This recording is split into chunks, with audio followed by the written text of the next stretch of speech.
Welcome everybody. আজকের এই ভিডিওতে আমরা দেখব কিভাবে অনেকগুলো ইভেন নাম্বার অথবা অড নাম্বার যদি একসঙ্গে থাকে তাহলে তাদের সামেশনটা একটা অড নাম্বার নাকি ইভেন নাম্বার কি জেনারেট করে সেটাকে খুব অল্প সময়ের মধ্যে কিভাবে বের করা যায়। প্রথমে আমরা একটা প্রবলেম দেই, আপনারা এই প্রবলেমটা সলভ করার চেষ্টা করুন প্রায় 10 সেকেন্ডের মধ্যে। দেখুন দেখা যাক পারেন কিনা। ভিডিওটি পজ করে নিন। তো আমি কিছু গুগলিং করলাম এবং দেখলাম যে আসলে মোটামুটি সব সাইটেই যে কতগুলো না আসলে মাত্র দুইটা ইভেন অথবা দুইটা অড কিভাবে অ্যাড করলে বা সাবট্রাক্ট করলে তাদের সামেশন রেজাল্টটা একটা অড নাম্বার অথবা ইভেন নাম্বার কি হয় সেটার ব্যাপারে মোটামুটি এই একটা ফর্মুলাই সব জায়গায় দেওয়া আছে। ইভেন আপনারা প্রিন্টেড বইয়ের মধ্যেও এই সেম ফর্মুলাটা দেখতে পাবেন। বাট আনফর্চুনেটলি মাত্র দুইটা নাম্বার আমাদের জিআরই কোয়েশ্চেনে থাকে না। সাধারণত সেখানে অনেকগুলো নাম্বার থাকে, যেমন এইমাত্র দেখানো এক্সাম্পলে ছিল। তো in general the principle is ইভেনের সঙ্গে ইভেন যদি অ্যাড করেন তাহলে একটা ইভেন উৎপন্ন হয়, ইভেনের সঙ্গে অড যদি অ্যাড করেন তাহলে একটা অড উৎপন্ন হয়, যদি অডের সঙ্গে অড অ্যাড করা হয় তাহলে কিন্তু সেই ক্ষেত্রে আবার একটা ইভেন হয়। আর যদি আপনি সাবট্রাক্ট করেন তাহলে সেই ক্ষেত্রে ইভেন থেকে ইভেন সাবট্রাক্ট করলে আর একটা ইভেন উৎপন্ন হয়।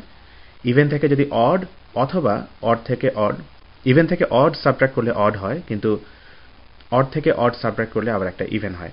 এটা আসলে মুখস্থ করতে গেলে জিনিসটা আননেসেসারিলি খুব কমপ্লেক্স হয়ে যায়। তো এটাকে আসলে খুব সহজ একটা ফর্মুলার মাধ্যমে মনে রাখা যায়। এবং মাত্র দুইটা নাম্বার না, যদি এখানে দুইটার জায়গায় 200টা থাকে সেই ক্ষেত্রে আমরা কি করব। তো এই ফর্মুলাটা আমরা মনে রাখার চেষ্টা করব যে even number of like numbers, তাদেরকে যোগ করা হোক অথবা বিয়োগ করা হোক, তারা সব সময় একটা ইভেন নাম্বার তৈরি করবে। তো ধরা যাক আপনি একটা সেট বা একটা জায়গায় অনেকগুলো নাম্বার রাখা আছে, কিন্তু টোটাল নাম্বারের সংখ্যাটা আবার ইভেন, অর্থাৎ সেখানে দুইটা নাম্বার থাকতে পারে, 10টা থাকতে পারে, 40টা থাকতে পারে, 30টা, 100টা, যত খুশি তত থাকতে পারে। কিন্তু শর্ত হলো যে সবগুলো একই জাতীয় হতে হবে। অর্থাৎ যদি সেখানে দুইটা থাকে তাহলে দুইটাই ইভেন হতে হবে অথবা দুইটাই অড হতে হবে। 10টা থাকলে 10টাই ইভেন অথবা 10টাই অড থাকবে। যদি 40টা থাকে তাহলে 40টাই অড অথবা 40টা ইভেন থাকবে। যত খুশি থাকুক, কিন্তু শর্ত হচ্ছে নাম্বারটা হতে হবে ইভেন এবং সবগুলো একই ধরনের, অর্থাৎ সবগুলো জোড় অথবা সবগুলো বিজোড় হবে। এই সিচুয়েশনে এদের সমষ্টিগত যোগফল হবে হচ্ছে একটা জোড় সংখ্যা বা ইভেন নাম্বার। এখানে কিছুর আগে যোগ চিহ্ন, কিছুর আগে বিয়োগ চিহ্ন থাকতে পারে, কোনো অসুবিধা নেই। কিন্তু সবগুলো একসঙ্গে যে নাম্বারটা তৈরি করবে, যে নাম্বারটা অর্থাৎ যোগ বিয়োগ করে যে নাম্বারটা তাদের সামেশন ভ্যালু হবে, সেটা সবসময় একটা ইভেন নাম্বার হবে। তো যদি ইভেন নাম্বার অফ নাম্বারস না থেকে যদি আপনার অড নাম্বার অফ নাম্বারস থাকে, সেই ক্ষেত্রে কি হবে। ধরা যাক টোটাল 13টা সংখ্যা আছে, টোটাল 23টা সংখ্যা আছে। তো সেক্ষেত্রে সূত্রটা হচ্ছে যে যদি 13টা সংখ্যার সবগুলোই জোড় হয় তাহলে তারা অবশ্যই একটা জোড় সংখ্যা উৎপন্ন করবে।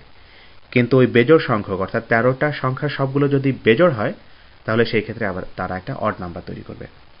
আবার এখানে লক্ষ্য করুন যে অ্যাড হোক বা সাবট্রাক্ট হোক, অর্থাৎ সিস্টেমের টোটাল পপুলেশন সাইজের মধ্যে, পপুলেশন বলতে বোঝায় যে এখানে আপনার যে যতগুলো নাম্বার আপনি বিবেচনায় এনেছেন ওই সবগুলো নাম্বারের মধ্যে মাইনাস চিহ্ন থাকুক অথবা প্লাস চিহ্ন থাকুক, ইট ডাজন্ট ম্যাটার। যদি অড নাম্বার অব নাম্বারস থাকে, সবগুলো যদি ইভেন হয় তাহলে তাদের সামেশন ভ্যালু হবে একটা ইভেন নাম্বার। আর যদি odd number of odd numbers থাকে, অর্থাৎ 13টা 1 অথবা 13টার মধ্যে সবগুলো হচ্ছে 7, 9, 11, 13 এরকম সবগুলো অড নাম্বার, তাহলে তাদের টোটাল সামেশন ভ্যালুটা হবে একটা অড নাম্বার। তো আমরা একটা এক্সাম্পল দেখি যে ধরা যাক 23টা, যেটা একটা অড নাম্বার, 23টা জোড় সংখ্যা যদি যোগ করা হয় তাহলে একটা ইভেন নাম্বার পাওয়া যাবে। 101, যেটা একটা অড নাম্বার, 101টা যদি জোড় সংখ্যাকে আপনি যোগ করেন, এখানে আমরা প্রেজেন্ট শব্দটা লিখেছি, এর মানে হচ্ছে এটা যোগ হতে পারে, বিয়োগ হতে পারে, ইট ডাজন্ট ম্যাটার। যদি উপস্থিত থাকে টোটাল বেজোড় সংখ্যক জোড় সংখ্যা তাহলে তাদের যোগফল হবে হচ্ছে একটা ইভেন নাম্বার। যদি সবগুলো অর্থাৎ বেজোড় সংখ্যক সবগুলো সংখ্যাই অড থাকে, সবগুলো একই নাম্বার হতে হবে এমন কোনো কথা নেই, কোনোটা 1 হলো, কোনোটা 3 হলো, কোনোটা 7, কোনোটা 19, এরকম যদি বেজোড় সংখ্যক অড নাম্বার প্রেজেন্ট থাকে তাহলে তাদের যোগফল মানে টোটাল সামেশন হবে একটা অড নাম্বার। আর একটা এক্সাম্পল এখানে আমরা দিয়েছি একদম লাস্টে, যে ধরা যাক 69, যেটা একটা অড নাম্বার, বেজোড় সংখ্যক অড, আবার একটা 20 যেটা একটা ইভেন নাম্বার, 20টা ইভেন নাম্বার, এদের সামেশন অবশ্যই একটা অড নাম্বার হবে। তার কারণ হচ্ছে 20টা ইভেন মিলে একটা ইভেন নাম্বার তৈরি করবে, আর 69টা অড নাম্বার মিলে একটা অড নাম্বার তৈরি করবে। অডের সঙ্গে ইভেন যোগ করলে অবশ্যই সামেশন একটা অড হবে। তো আমরা পুরনো কোয়েশ্চেন আবার একটু ফিরে আসি, যেখানে আমাদের এরকম একটা সমস্যা দেওয়া ছিল। তো আমরা চট করে যেটা করব যে এখানে কয়টা অড নাম্বার আছে একটু গুনে ফেলি। তো দেখা যাচ্ছে এখানে টোটাল 6টা অড নাম্বার এবং 4টা ইভেন নাম্বার আছে। তো 6টা অড নাম্বার, এদের আগে লক্ষ্য করুন মূল কোয়েশ্চেনে কিন্তু কিছুর আগে মাইনাস চিহ্ন, কিছুর আগে প্লাস চিহ্ন আছে। তো এটা কোনো ব্যাপার না। টোটাল এখানে কতগুলো নাম্বার প্রেজেন্ট আছে সেটা আমরা দেখব। টোটাল 6টা অড নাম্বার, তাদের যোগফল অবশ্যই একটা ইভেন নাম্বার হবে, এবং 4টা ইভেন নাম্বার, তাদের যোগফল অবশ্যই একটা ইভেন নাম্বার হবে। কাজে n হচ্ছে ইভেন। এইবার আমরা কোয়েশ্চেনের দিকে ভালো করে লক্ষ্য করে দেখি। কোয়ান্টিটি a তে জিজ্ঞেস করেছে the reminder of n divided by 2। n হচ্ছে এতগুলো সংখ্যার কোনোটার আগে যোগ আছে, কোনোটার আগে বিয়োগ আছে, এদের টোটাল সামেশন ভ্যালু। তো এই সংখ্যাটাকে 2 দিয়ে ডিভাইড করলে রিমাইন্ডারটা কত হয়, সেটা বড় নাকি 0 বড়?